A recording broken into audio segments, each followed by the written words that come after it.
our D-Min class look at the common good, and I was reminded of something that he says, that a crisis in the common good evokes the artist, the poet, the prophet. I think we are definitely living in a time of crisis for the common good, where rampant individualism and a sense of entitlement to all that we can possess has given sway to hate, a rise in white nationalism, and what seems like unchecked violence against the other. If ever there was a time for a poet, a prophet, an artist to emerge in each of us, it is now. Art fosters creativity and gives voice to the voiceless and can move us beyond mere words. Dr. Katie Cannon used to say that the work of justice weighs heavily upon us, and so we need art to lift, to inspire, and to sustain our souls.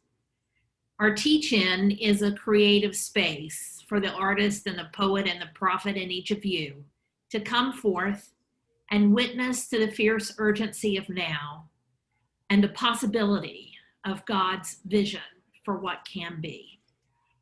I am honored today to be partnering with two friends and colleagues. The Reverend Dr. Lynn Miller joins us from Jackson, Mississippi. Lynn is a Presbyterian pastor and an ecclesiastical artist. She specializes in visual arts and in any number of other kinds of tangible, concrete, amazing things. And the Reverend D'Angelo Dia is here. He's a graduate of Union Seminary on the the Charlotte campus. The Richmond campus was Dr. Miller. Reverend Dia is a graduate of the Charlotte campus and is currently enrolled in our Doctor of Ministry program. And he has many years of witnessing through the power of art. He's got an installation at the Mint Museum Uptown in Charlotte. He is a poet, he is an artist, and he is a crusader for social justice. And so I am honored to have both of you here. I neglected to say that Dr. Miller is working on her MFA in creative writing. So there are lots of options for all of us as we explore what might emerge. And so the format will be that we'll be together until 6:30 our time tonight, and then we'll come back together tomorrow at 5:30 for another hour. Tonight is a time for exploring creative opportunities. We'll do breakout rooms with Dr. Miller and with Reverend Dia, and then you'll spend the next 23 hours finding that creative person, that voice, that creative voice in you, so that it can witness and work for the power of social justice. So I'll start with Dr. Miller. If you, we each said we'd say a few opening words, and so I invite Dr. Miller to share her wisdom with us. Well, I was looking for a piece of art that I wanted to start with, and I never show my students examples of anything because I don't want it to look like an example. So I do this with fear and trembling, but I still think it's important, and it's an important piece. So I'm not, what? You should be able to, I gave everybody the ability to share screen. I think it's my computer that's, because it's not giving me, so anyway, we won't do that. So I'll just tell you, and then you'll all have to go look it up, and that's not a bad thing. In 1965, the people of Wales, the nation of Wales, gave a window to the 16th Street Baptist Church in Birmingham. What it shows is a black figure of Jesus in front of a cross. And on that window is the text, "You did it to me." And I think one of the things as we approach this idea of art and social justice as followers of Christ is that those verses in Matthew 25 that remind us what we do to each other for good or for ill, we do to Christ. The image is in one way very simple. There's not a lot of background. Oh, there you go. How good of you to have that there. There above the head, there's the circle that's the halo, but there's the rainbow and that idea of equality. And I find this piece to be really one of the most moving things I've seen in a while. When they put this window together, the artist, John Petz, was the one who kind of spearheaded, but they decided they wanted it to be a gift from the people of Wales. And my understanding is there was a limit that you could give. So one person couldn't come in and give everything. Lots of people contributed to this. And so that's the image I've been looking at for the last several days. So that's what I thought I would start with for us as a group. Thank you. Reverend Dia? One, I just want to say thank you, Dr. Davis, for putting this together. I saw the list and the lineup of individuals speaking. I hope that Union in some capacity continues to do this, and whatever that looks like. But for me, looking at art, every moment is a spiritual moment. I feel like every moment, unfortunately, for good or for bad, is also a political moment. And every moment is like a creative moment. Like even just hearing the conversation here, I was jotting down on a little index card. I typically like keep something to write with me. And I like making list poems where I take a list of the words or phrases that individuals are saying, but also to come back and revisit those topics for myself. And in our conversation, just hearing things, here are a few things that I heard that stood out for me. Just the beauty of Dr. Cannon's name, and just hearing that. Soccer, cooking, liberation theology, the laughter that we shared in a short time with each other. Brueggemann, crisis, poets, prophets, dead white dudes, which led me to like a pipeline is like as separate and as divisive as these words could be in certain hands. It led me to, I started making a list on the back of the index card of all the theologians that instantly off the top of my head, I could name. So I started filling this card out with those names, but I intentionally got to the end of the list, and what I added there was Dr. Katie Cannon. Because when I look at that list, and not just saying that I don't admire these dead white dudes, but when I look back at my list without even planning it, my list becomes a list of mostly dead white dudes. And there's something poetic. I think that often we don't engage with art because some instructor has told us that we're not creative enough or that we're not a quality artist, or social media causes us to compare ourselves against a standard that's not necessarily ours when we are the standard. Picasso said that within everyone there's an artist. You know, we just got to rediscover that child within us. So my new practice and journey for me is reclaiming joy and art, trying to find the intersection of where we can have that laughter and that spiritual moment of joy, where it's not always about the product. That, you know, in the theopoetic sense, theopoetics is intersectionality between our embodiment, the process of creating, and spiritual formation. So my part that I want to harness on is not on what is created, but the process of creating in itself is spiritual. And if we can reclaim that common harmony that exists there, there's something special that I think we'll be able to generate, regardless of how divisive the climate may be. Even, you know, I share this, even the joy of, I want to go back to visiting nursing homes. My former job, part of that job was going to assisted living facilities and spending time with them. I'm not a big fan of doing puzzles, but the ideal of just creating that thing with someone becomes the spiritual process, or doing Legos, or going back to the very things that each of us did as kids. So that's where I'm harnessing my artistic joy right now. Thank you, Dia. So I'm wondering, and I had a quick chat from Lynn, if since there are just so few of us, if we might all stay together, and that what Dia had planned, he can do with all of us, and then what Lynn had planned, she can do with all of us, and then we can be sent forth to participate in the creative process. So, Dia, do you mind just starting off? I don't mind at all. Let me see, make sure I can share my screen with you. Can everyone see my screen now? So what I have here, I have these four options I just want to quickly mention. And these are also the four mediums that I use for myself. So the first one, Blackout poetry or list poetry as well. Poster/photography art, particularly doing it with inanimate objects, since I'm talking about the ideal of reclaiming joy. What does that look like to have that joy back in our life? That's why I chose inanimate objects here. And I'll show this list again before I disappear from the screen. And then I say Redux photo, magazine, or newspaper, and I'll briefly explain that.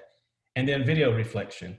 I've been doing this thing where videos, the majority of us have cell phones, and there's someone special on here now that even has one that probably has a camera on it, not saying any names. It's no longer a flip phone, but the majority of us have videos on our phone. And it's just such a clever and creative way. Each of these four ways for me are a quick and easy way of doing artwork that won't stress you, and you could do something within the next 24 hours. So I'll go down this list and show an example of each. So the Blackout poetry, list poetry, poster/photography art, which you can do from your phone, Redux photo, magazine, or newspaper, and video. So the first one here, so this is an example of blackout poetry, and you don't have to black out the page as much as I've done here. Something I recently did, I took bills that were coming in from Time Warner and Duke Power, and went through, and you can black out sections in them, like with an ink pen or a marker or a Sharpie or a highlighter, and find the words that stand out for you. This was an old essay. And as you can see, I've blacked out, the vast majority of the words that were there. But one side says, never apologize, manifest your dreams. And the other one just says, everything aches in protest. This is a really easy and simple example of blackout poetry. I've placed this link here, and I'll share this link out with everyone. It has 5 tips for creating blackout poetry. You could do this with a magazine article, an old paper essay you wrote during your MDiv time, if you still have them. I've done that before. The beauty is trying to find the words that speak to each other within the things there. I didn't give an example of a list poem here, but they're really simple. If I was listing out items in my bedroom or items, the list, here's a good one I've been working with. I've been trying to list the last few movies I saw, that I haven't been in a movie theater for the last 7 or 8 months. So I've been trying to go back in my memory, just think about movies that stood out that inspired me, or books that inspired me, or historical figures that inspired me, and just listing their names. That in itself has a poetic resonance to it. Kind of like what I was doing when we first started this conversation, writing down, some of the words that we were speaking. So this is an example of blackout poetry and list poetry. This is this is my example of poster/photography art. If I'm talking about the ideal of reclaiming joy, one of the things for me that reflects a joyousness for me is toys. When I think about, being a kid and just playing with action figures, I have a son, playing with him with his toys or whatever it may be. But what I'm working at here is how can I talk about a serious topic, but yet make it invitational enough that I'm not being so divisive and politicizing everything. So each of these does have some, and I'm working on these are drafts, I'm working on these. There is a political undertone in this, but I'm not trying to do it in a way where I'm telling you what is right and what is wrong. I'm trying to do it in a way that's invitational. So the link that I have here, Canva, is a app that you can get on your phone. If you have any images downloaded in your phone, they'll allow you to write or text right on, they'll give you a template and you just like embed your photo into that template. And then you can write on it. The templates that I use for this one, the first one, is a template for a movie theme poster. So what I'm playing with the idea of if I was producing a movie, which I'm not, but if I was, the HR 4269 is a legislative policy that deals with common sense gun laws. At the top there, I've placed a name of people for good or for bad. And I'm not trying to tell people where they should think about this, but I at least want to list the names there. They've done something, they violated those rights on some level. John Wilkes Booth, Dick Cheney, I have him there. If you remember, he shot his best friend in the face when he was duck hunting, I believe. John Lee Malvo, he was a DC sniper. And then I have Lee Harvey Oswald. And then I've just placed here propaganda at best. I'm studying these legislative policies. I believe in many of these policies, but I just say propaganda at best because it's a way of saying, I don't know if these things will ever pass, but at least they're part of our awareness. I did the same thing with the Wonder Woman little toy here. It's a version of Wonder Woman as Riveter the Riveter. The HR policy dealing with this was equity for women when it came to employment and workplace situations. I can't remember the exact policy phrasing there. And then the last one here, I'm still working on, and this one is a little on the nose for me in some regards. I will definitely take off the word mansplainers there. Mansplaining is when you're trying to explain something that women already know. Probably I just did it. I'm sorry for doing that. So I'm going to apologize. But I'm making a riff and a play off Pride and Prejudice and He-Man, the action figure, the story character, and the person that really did the compelling thing in that cartoon. It was Tila, who was a female character in that cartoon He-Man. But I'm trying to figure out a way also to mention presidential individuals that have served as president for this country that in some regard have been objectified women either with their language or their actions. And that's what the numbers are there, number 3, 7, 28, I'm going on and on, 36, 42, 43. These are a listing of presidents that have had charges filed against them for violations in a variety of ways dealing with sexual harassment. But again, you can do this through an app called Canva, and I'll make sure that everyone has that. And it's not difficult to do that at all. I placed on there inanimate objects because if you have children or toys or things in your home that you feel like you can photo, I think it's a great way to do it and get you to think outside of the box in a unique way.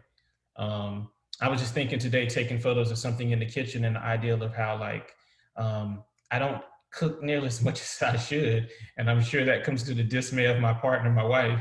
But I was thinking about what could I write on there that talks about the social expectation that we've placed on, who does certain things in a home and how wrong that is. And like the gender norms that exist and how I've negatively contributed to those norms.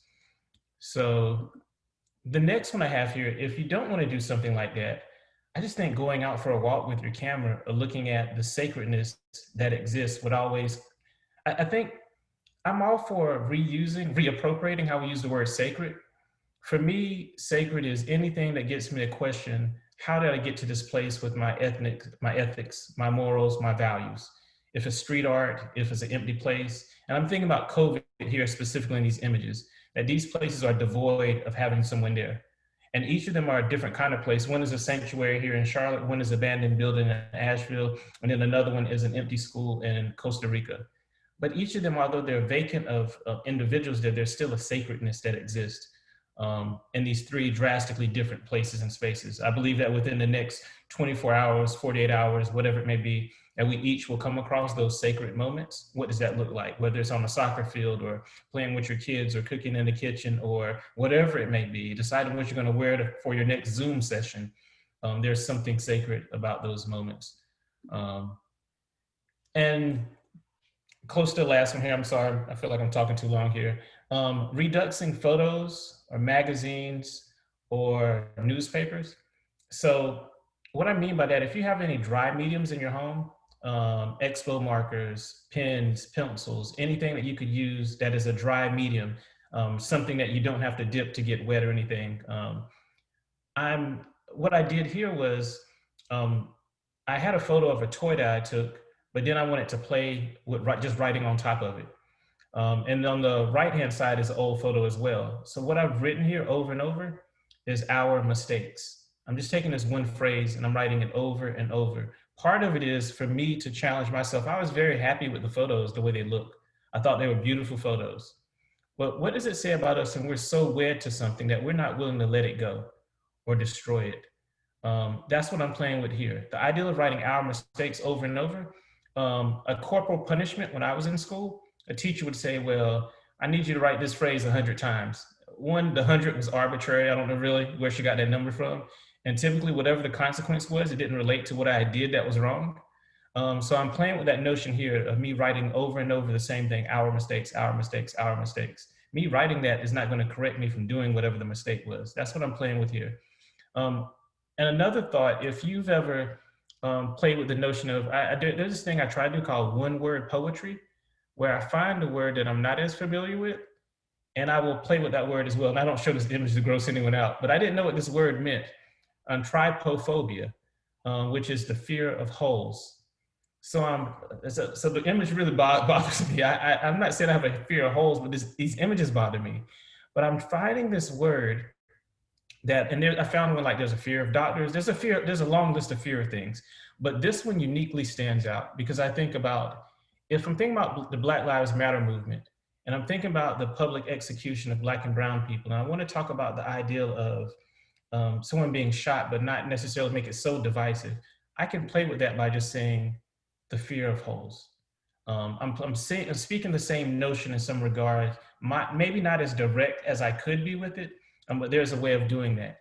And there's a universality with it as well, because I know I'm not the only person that would have that fear. So then it connects us in a unique way. And the last one I'll share here, the last example, and I would recommend whatever you choose to do.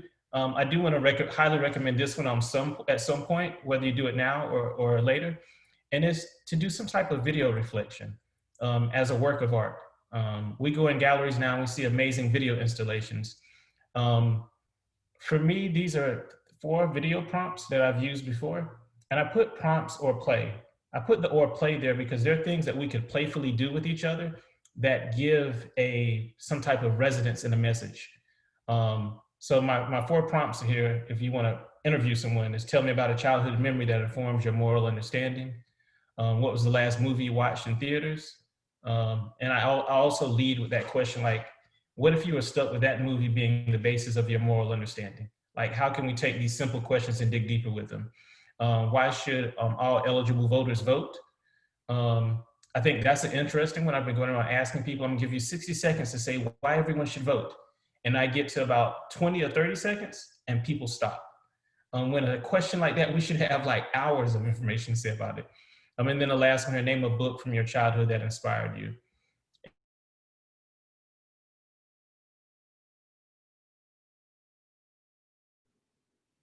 Questions for Reverend Dia?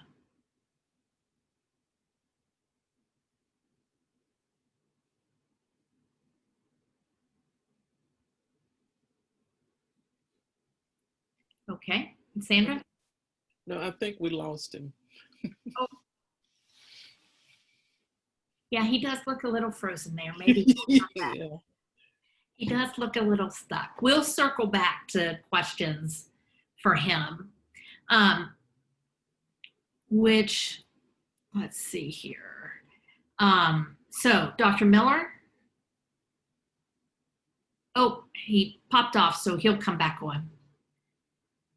Okay, you are muted, Dr. Miller. Yep. There. I thought I'd try one more time, and I don't know what is the problem with my. If you can send it to me, I'll put it. It's just words. So I'll walk through them, and you can write down if you want, or you can remember the things that stick. Either way. Because again, I wasn't sure about showing examples, and because in visual art there were so many media to choose from. So what I thought about was trying to think about where we start with this subject. So the first word I had up was imagination. And my question, if we were having discussion, and we can, Yes. Is what's the role, what does imagination do for us in this idea that we're gathered around? What is it that having imagination lets us do, that if we didn't have it, we couldn't do it? it's a hard question to ask without giving you an answer, and I want to hear.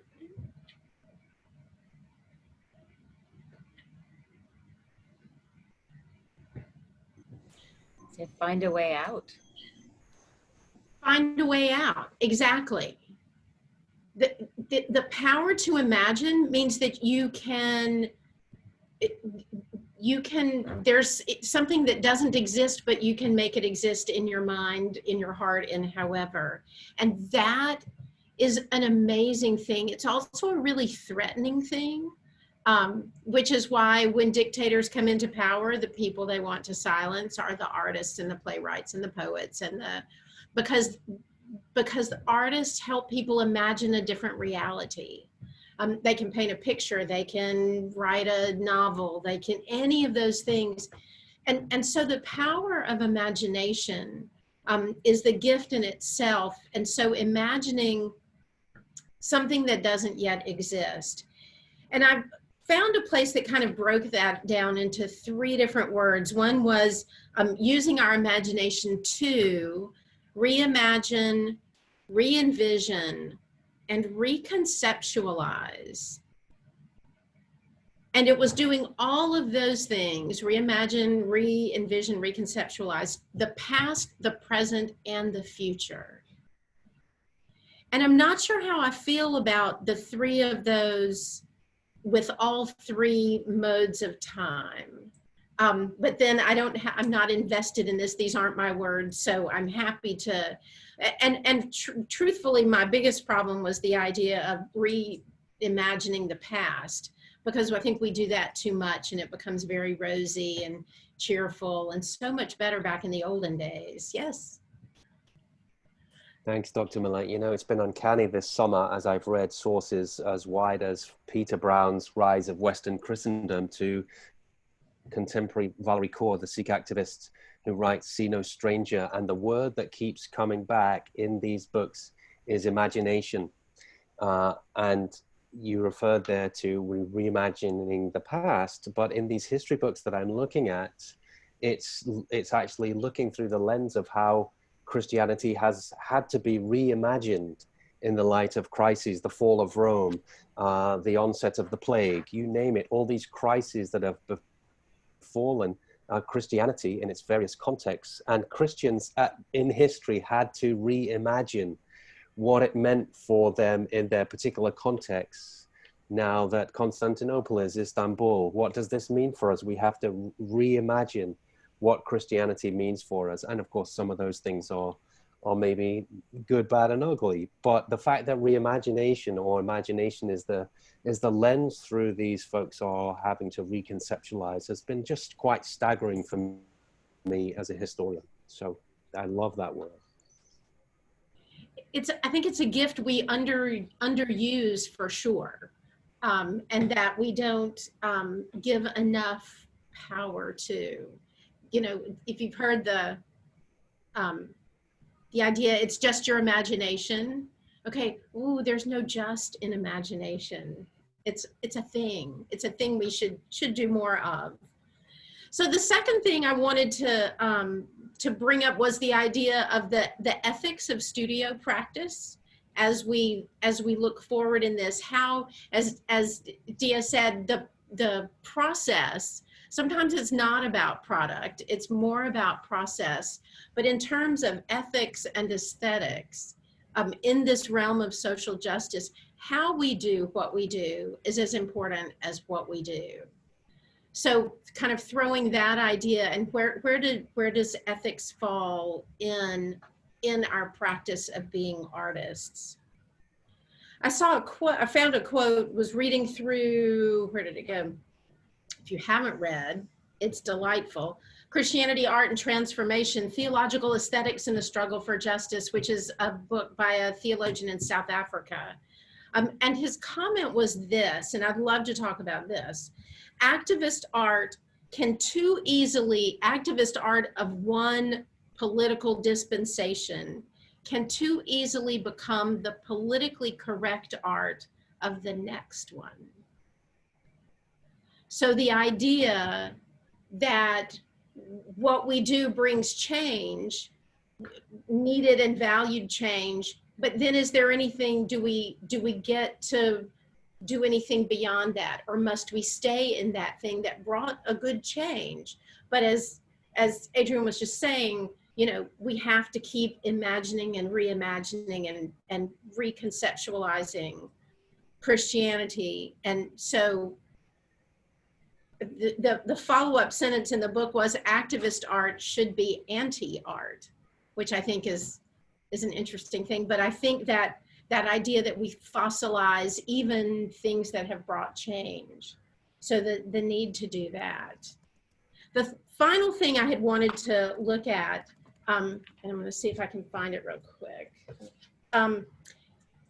Here's a verse from scripture. So the name of the game is, where is this from? And if any of you get this, I will like mail you an ice cream cone or something, because yes.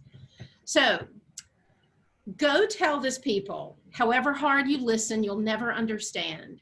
However hard you look, you will never perceive. This people's wits are dulled. They have stopped their ears and shut their eyes, so that they may not see with their eyes, nor listen with their ears, nor understand with their wits, and then turn and be healed. So, anybody got a clue? You would dazzle me. I mean, because Habakkuk. that'd be a good one. This is from Isaiah chapter 6. It's verses 9 and 10. It comes right after Isaiah's big visual moment in the year that King Uzziah died, and Isaiah sees all this stuff, and God says, who will go for us? Who will we send? And Isaiah says, here am I, send me. That's the message God sends. Go and tell them. Really? Doesn't matter. Their eyes are shut. Their ears are shut. They're never going to get it. Bless their hearts.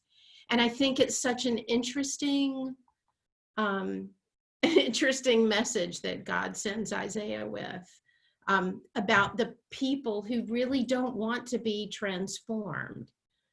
Doesn't stop Isaiah, doesn't stop God, doesn't stop the message.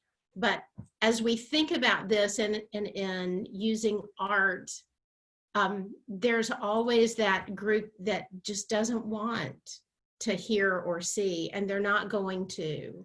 And God knows that, but it doesn't stop. So, questions, comments? So let's open conversation with both artists. I'm going to ask Miller, Lynn Miller, if you would please put the name of that book in the chat. I will. That would be. Did you add that scripture verse where that came from as well? That particular translation or the citation? This is just citation. You said it was Isaiah what? 6, 9, and 10. Cool, thank you. What translation were you reading? I was reading it out of the book. Ah. The message says pretty much the same thing, but.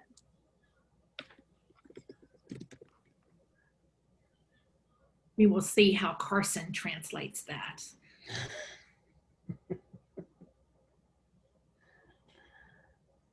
Okay, so now is the time for us as participants to engage these artists and to begin to think about what are the social situations you might want to address in the next 23 hours. What art forms, what vision do you think that art could speak to? What questions do you have for our incredibly gifted artists? Now it's time for audience participation. Yes, Dr. Bird. Well, I know I've already spoken once, so forgive me. I love the coming together of the two presenters. I mean, Dr. Miller's talk on imagination and using that's something that everybody possesses. So you immediately give an agency there to participate as an artist, as a poet, as a prophet. Sometimes we feel like it's up to somebody else to imagine the world for us and to tell us, but we have agency, and I love what Dia brought to us. Also playing into that the depths of our creativity with things that are really at our fingertips. We have all this technology at our fingertips and that creativity that comes with it. And again, that just provides some great agency for, I think about my children. How can this be a medium for them to not rely on others to define who they are and how the world must be, but to actually participate with their deep agency, their imagination and their creativity, and have something to say. So yeah, I love it. Thank you, Dr. Berry.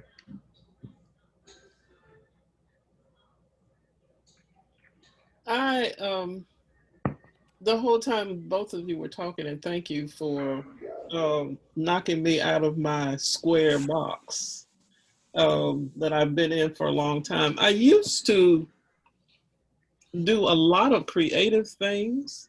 I made all of my own clothes. I drew, I painted, I did photography. I crocheted and started a knitting class before I started a D-Min program, but I thought that was just a little too much for me to do at one time.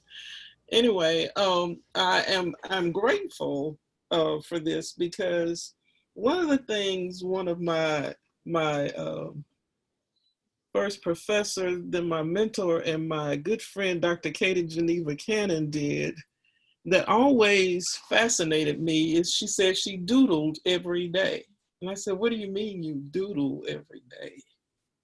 And she literally doodled with paper and pencil or pen or crayon or whatever she had every day. And some of the treasures that she left for many of us, and I know Dr. Becky, you have some of her pens that she would make and give to us.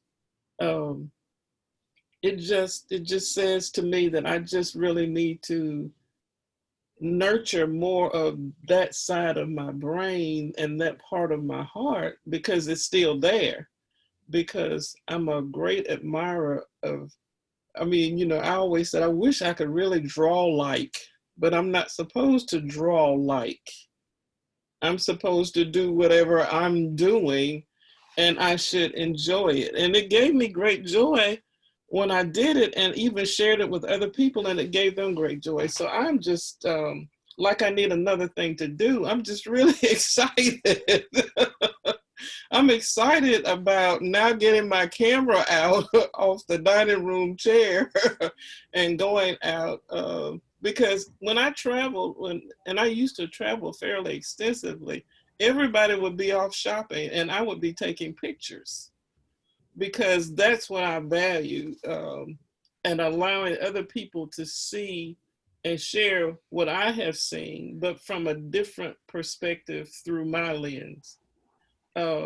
So thank you for that challenge. And I love that. I love the colors. This is a Katie Geneva Cannon. Yes. Wow. Yeah. Sandra, I love your comment on the draw like part. Mm-hmm. I think that's one of the parts that has kept me going. The exhibition that I have at the Mint Museum is I'm a big fan of Maurice Sendak, the writer and the artist for Where the Wild Things Are. And I love that book. But if I allow my mind to get caught into the X-like, I think it leads me personally to not doing anything at all. Because then I start to, it's just that the comparison is the killer of joy.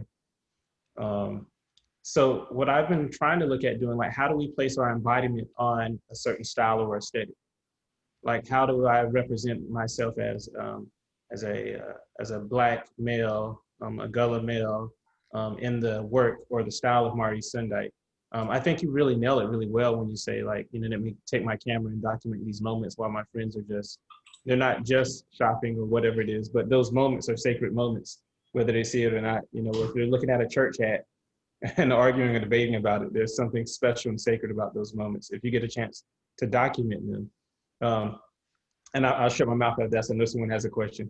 And I think the language that we're nurturing around that as well, because I used to say I am taking an image, or I am shooting an image, or I am capturing an image. And I noticed how violent that language was. So I started trying to appropriate for myself, saying document or making. And we start, and that comes out of theology for me. You know, that studying theology is so specific on the language in so many ways. So I think if we carry that into what is considered the secular world, for lack of words, and I think that becomes different.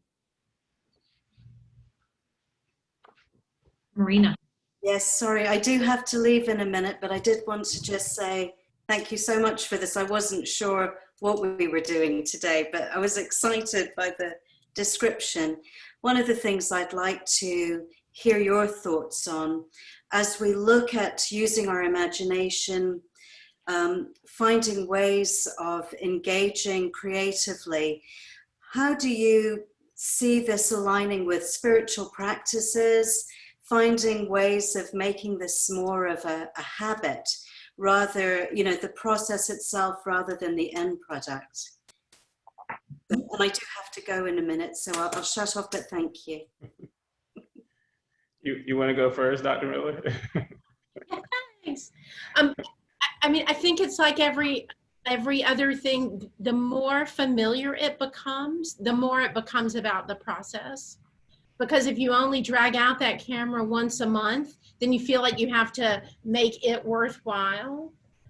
But if you have that with you every day, a camera, a cell phone, or whatever, and you're in the habit of doing it 40 times a day, then it's not so much about practice. I mean, it's not so much about product. It's more about the process and seeing and doing, because you know you're going to do that 30 more times, you know, in the course of the day.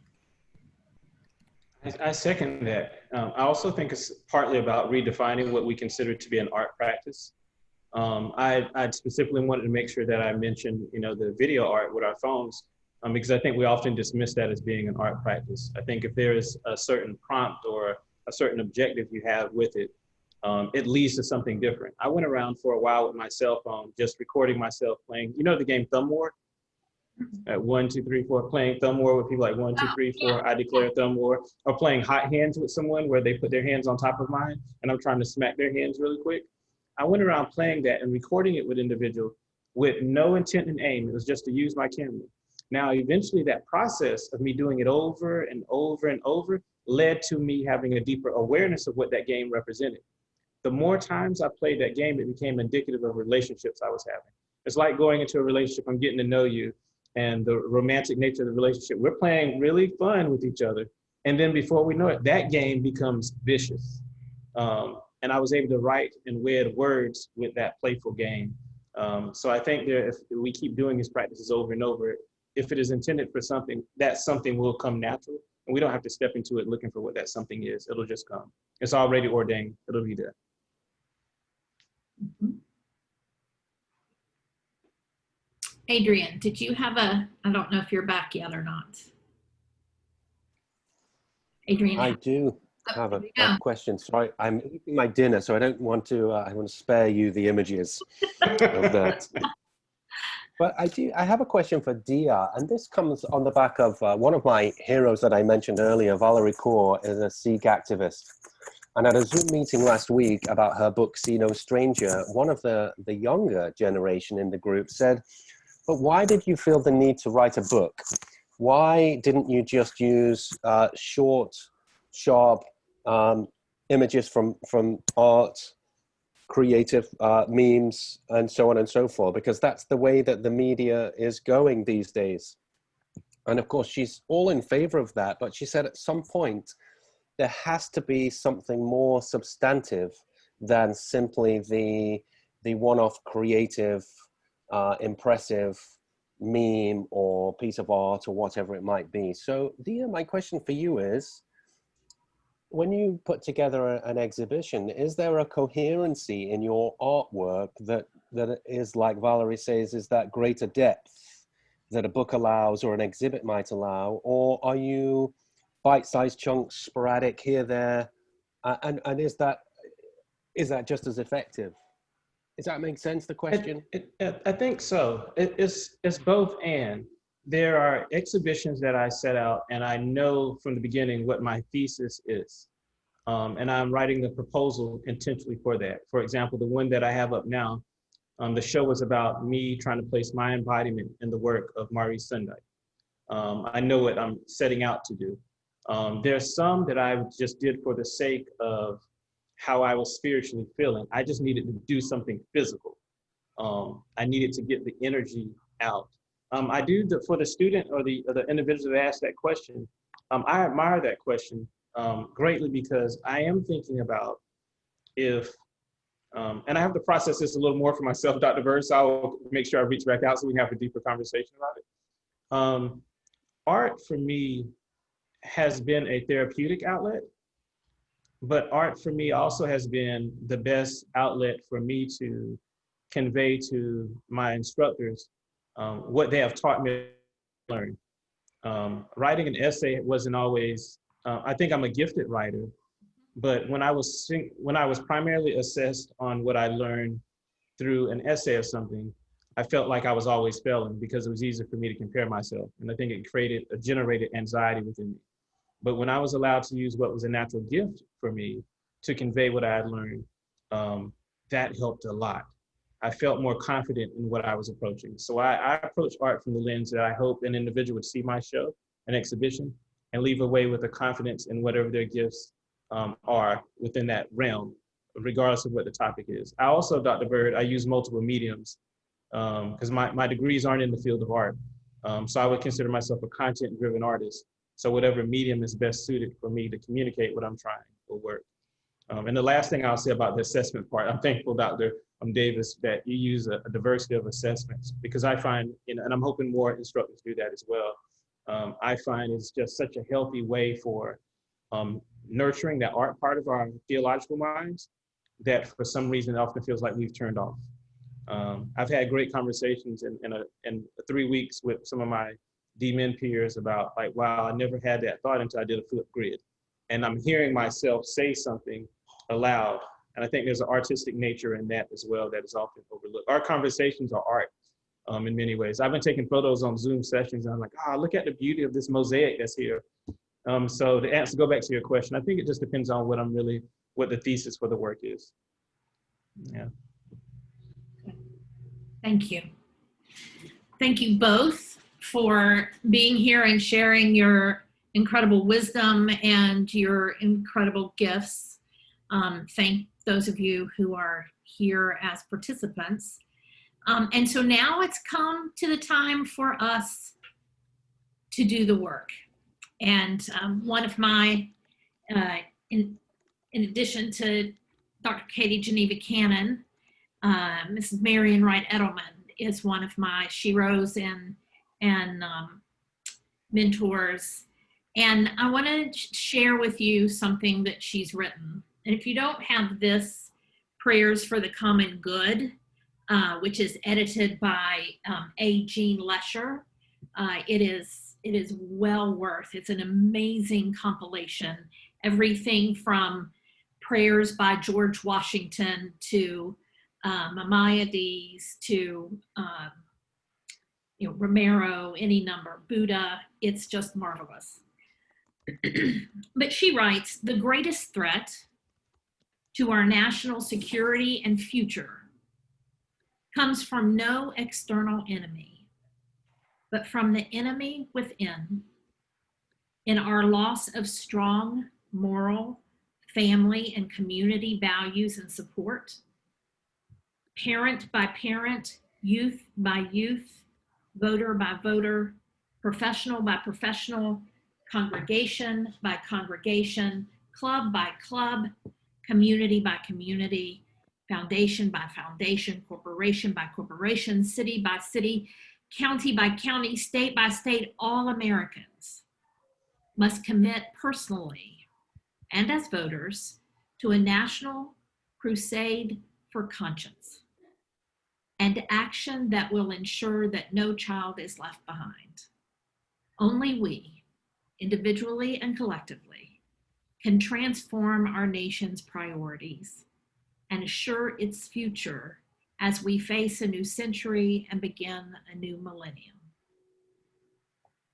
To me, she sets forth part of the vision of what we will be about for the next 23 hours, evoking conscience, evoking possibility, helping individuals and communities see in new ways that come from within.